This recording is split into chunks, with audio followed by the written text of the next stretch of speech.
Tàu phê. Về Tàu phê.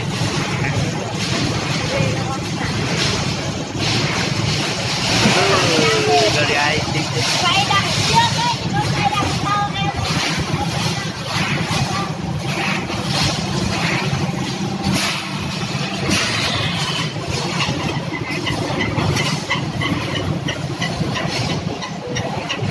Bật camera cho đây để quảng cáo cho thế nào.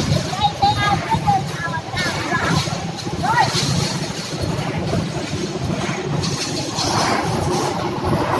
Cuối rồi.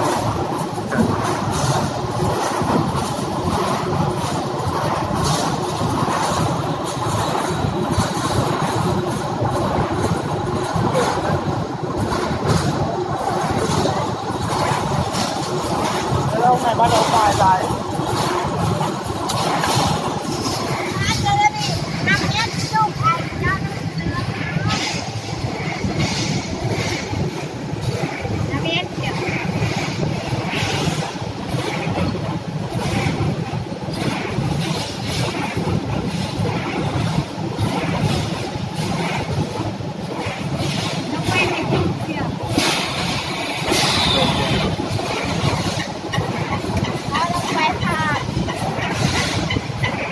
Giờ hai về đây.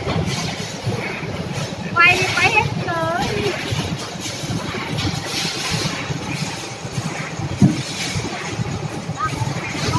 Đây, hàng đây.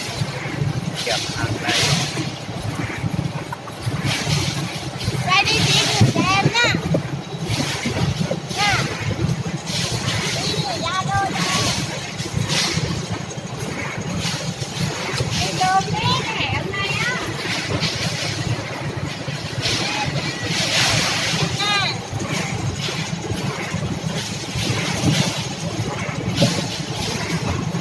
Nhớ gửi cho em đây.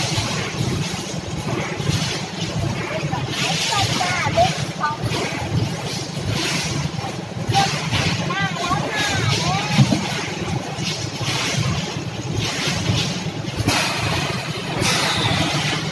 Phê rô, ôi dô, đau phê rồi.